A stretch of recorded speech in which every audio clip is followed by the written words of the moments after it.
at a Syrian bombed hospital, and our Jeep driver is giving us a little demo. Don't try this at home. Yeah.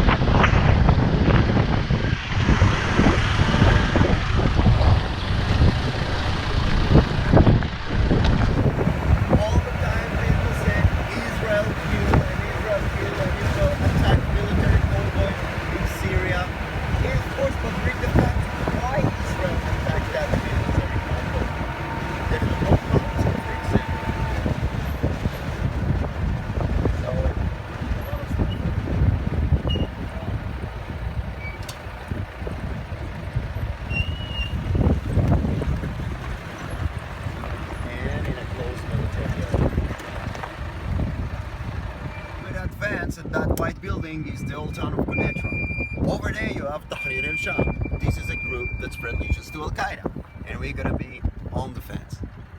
Wow. Landmines about 15,000 acres of landmines, and most of them were planted by our enemies in the past. You know, the Jordanians, some by the Syrians. He's ran through there. He said there's 15 process to deactivate them because a lot of people in the past got buried. Yeah.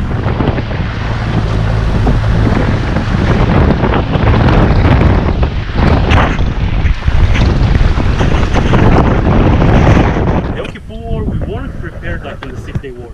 We lost almost 3,000 troops in this area, and Israel decided 1 year after that war to build like a line of defense. We built 100 of those bunkers, but we didn't put reinforced concrete. Concrete can crack when it gets hit by rockets. We decided we're going to use a different way. We're going to save a lot of money. We're going to bring those basalt rock, which are very common here in the Golan Heights. We're going to put it in one big pile and put metal net on it. So if you get hit by a rocket, it will absorb the shock and wouldn't crack all the way down and harming the soldiers. Also the tunnel, there is a view, goes about 10 to 20 feet down. We have few rooms there, and when you're going to go down now, we're going to use the flashlight in the cell phones, and we're going to use the shades. And you're going to see as we're going to go down, we don't go in zigzag fashion. If a rocket will hit here, the shrapnel wouldn't hit the soldiers that might be inside. You also have to find the person from the previous group who left it. I'm going to run backwards. This is how they attack. So there might be a portal here, I don't know. But sometimes they seek shelter here from wolves and other predators. Okay, let's have a go.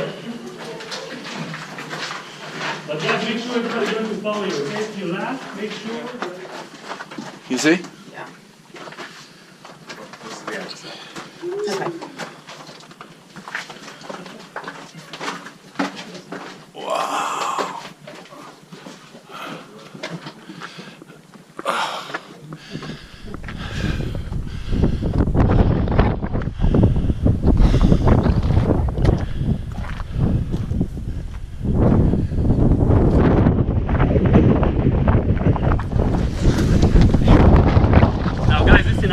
Just like a third of a mile, you see that building? This is already on the Syrian side, right there. Before the Syrian side. Just like 20 feet after that military installation, we have Syria.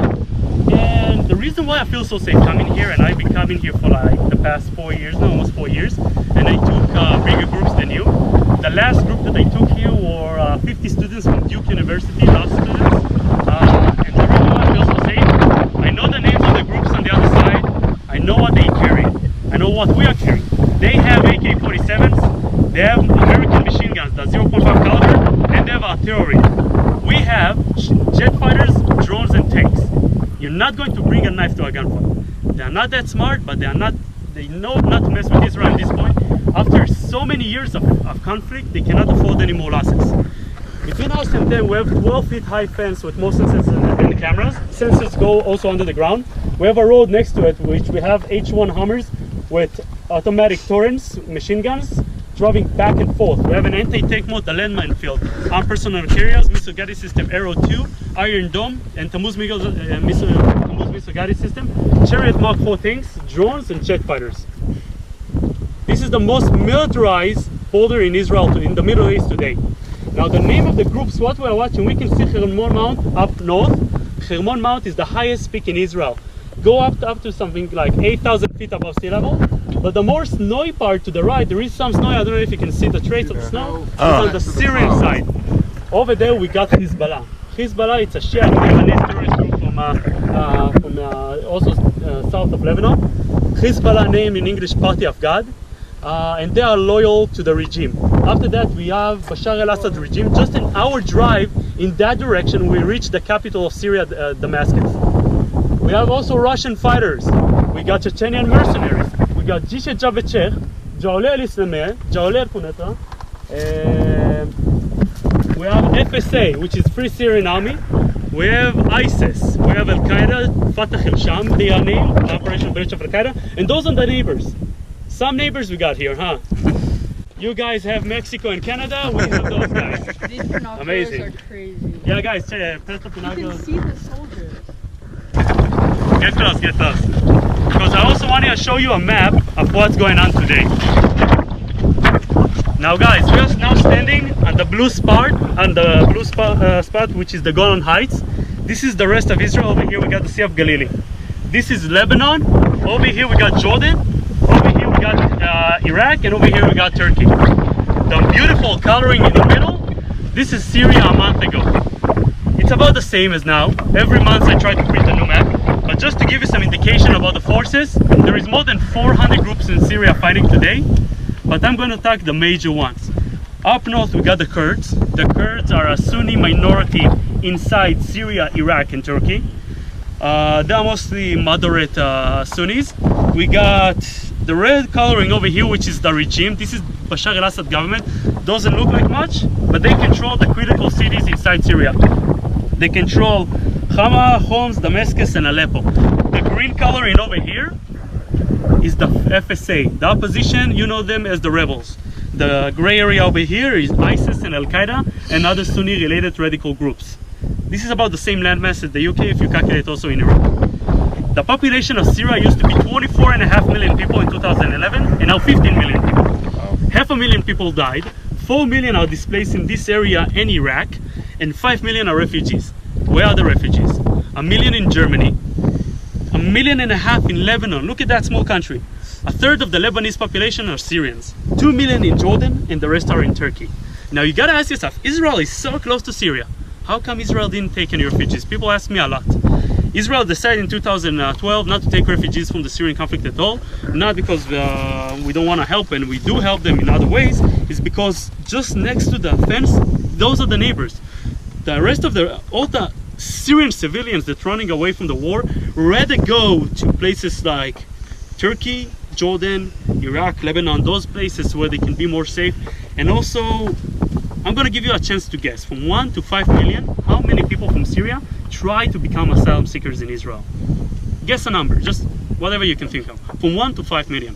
4 million. I was gonna say about 4. 4 people or 4 million? No. 4 million. 4 million. No, I would say they don't want to. No, I would say 10,000. 10. 10.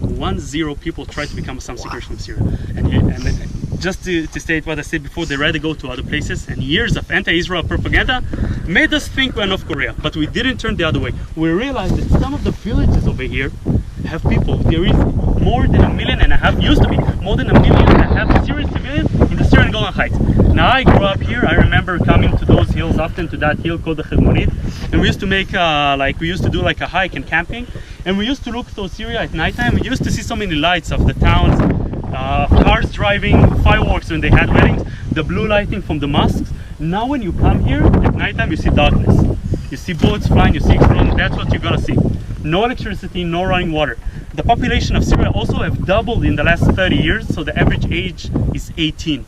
You got a lot of poverty, you got a lot of uneducated people seeking jobs, a lot of farmers. In a drought like we had here for the past 10 years, like a big drought, those guys didn't handle this well. And the reason for the uprising in Syria, one of them, is not only because the demographics in Syria, which are very divided, is also because the lack of water. So you look at the Israeli side, you see trees and orchards and vineyards.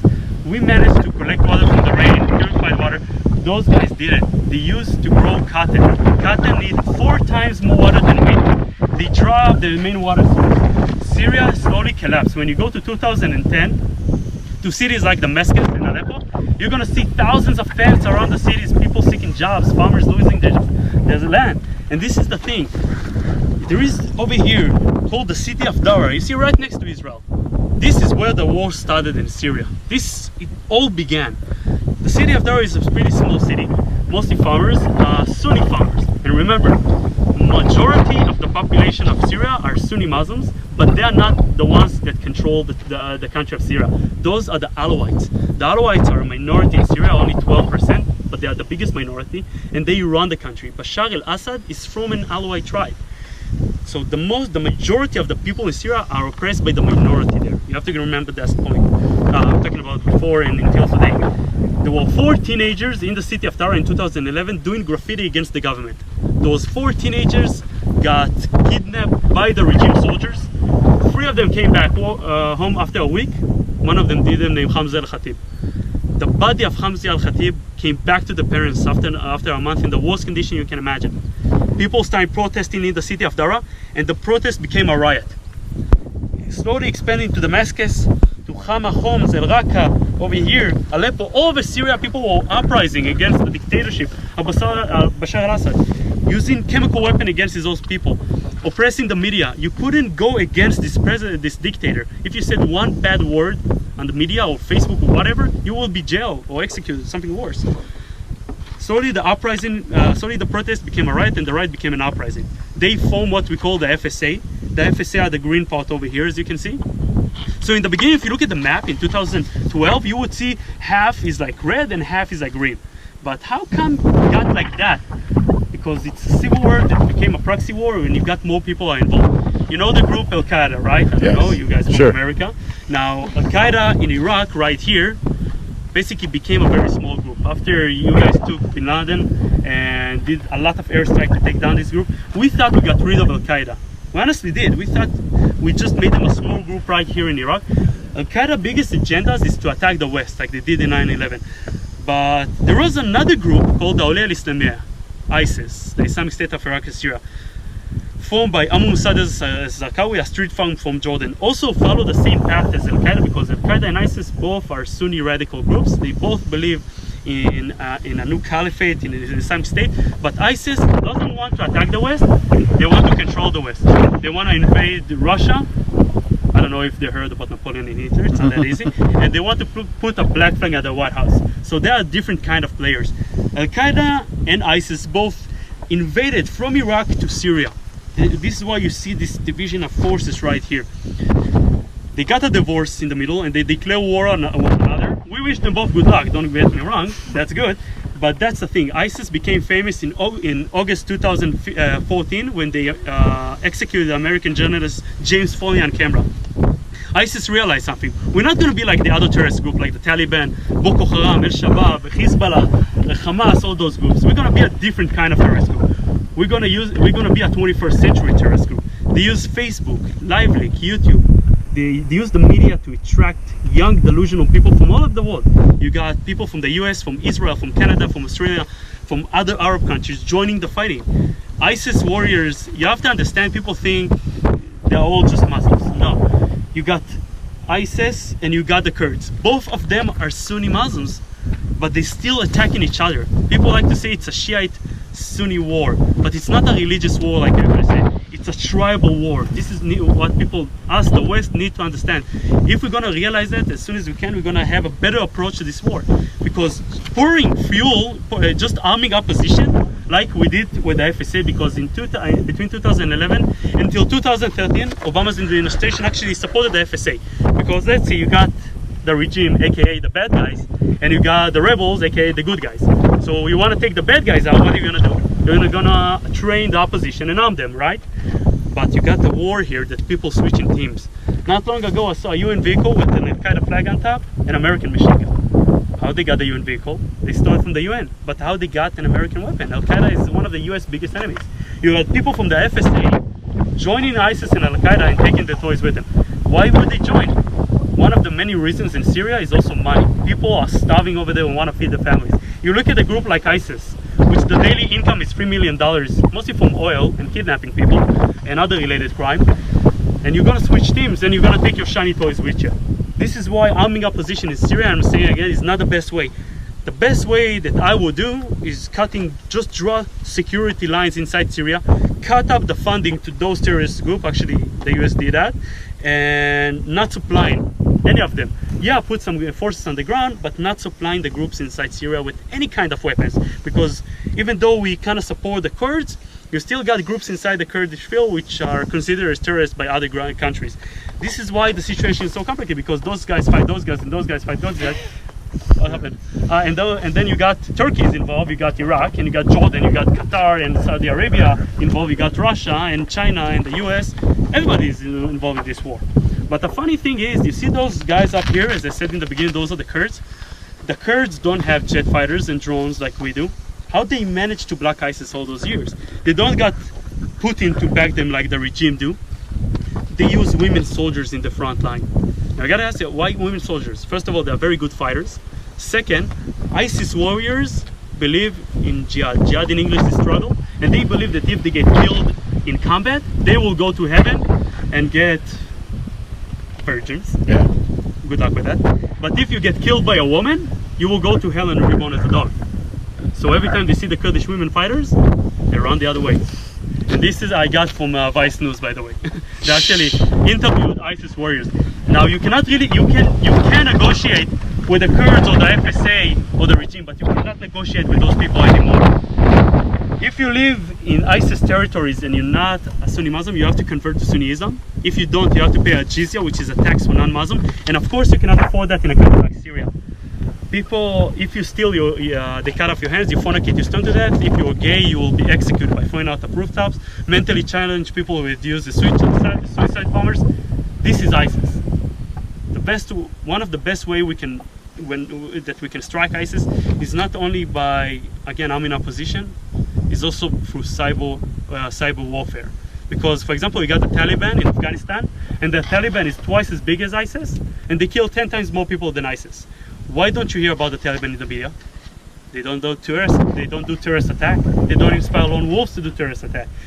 ISIS have on average about 200 Facebook pages. The Taliban have one. That's it. That's it. For Israel, we decided we see Sunnis fighting Shiites and Alawites and Sunnis fighting other Sunnis. We are not those groups. This is the first time there is a war and we are not involved. We decided we're not going to get involved in the war in Syria, but we told the groups over there, we told ISIS and Al-Qaeda and the FSA fighting each other, we wish you both good luck, all of you good luck. Just do it away from Israel. War is a lot of money. It looks like people think it's just like a waste of money, but it's also a big profit for other groups. I think Russia involvement is not only loyalty to the regime, but also economics, in my opinion. Just to take what Erez said one stage further, what they're doing is they're using the battlefield to show off the arms they have. And they've been exporting to the world now. They've over doubled their military exports to the Middle East because people see what they're doing. They're putting their missiles here. Planes are flying over. People want the anti-aircraft missiles. So it's really a playground to show what they can do with their country. And they're taking out of Africa. A lot of African countries are now switching over to Russian arms instead of American. So they're using it as a show field. You look at the militaries around here in the Middle East, a lot of them carrying Russian-made weapons. Russian-made. You look at Iran, you look at Iraq. They are buying from Russia. Like sometimes it's not only about religion and politics, also it's about money. Okay, guys, they are shooting each other, and shells hit inside Israel. Now, I was talking at the beginning where we didn't plan to take refugees, but we did take people inside Israel. We took over 5,000 people inside Israel, 2 hospitals, and did surgeries, mostly civilians. And we helped more than 40,000 people by giving them generators, water, dry food. If you go to grocery shops in Kibbutzim in the Golan Heights, some of them you're going to see an empty cart saying dry food to Syrian people, something like that. Also, not long ago, we saw a pickup truck driving in that line over there called the Valley of Tears. They dropped somebody on the fence. So we sent a few armors to check it out, and we saw a warrior, we can tell by the uniforms. He didn't have a weapon or ID, and he didn't have his lower jaw. We took him in, we did an operation for the first time in Israel where we printed in a 3D printer a new jaw for him. After a couple of weeks, he started talking again. We realized it was the Deputy General of Al-Qaeda. We realized we're not only helping just the general public, we might helping FSA fighters, Syrian soldiers, or even terrorists. We decided we're gonna do like a big selection, and now the field hospital was moved to between the lines of ISIS and the FSA right here, down south in the Golan Heights. For now, we're gonna help as much as we can, but in the near future, our prediction, I'm talking about the general prediction, and for me, I study a lot about the Syrian conflict for the past couple of years. My prediction is I have no freaking clue. One thing I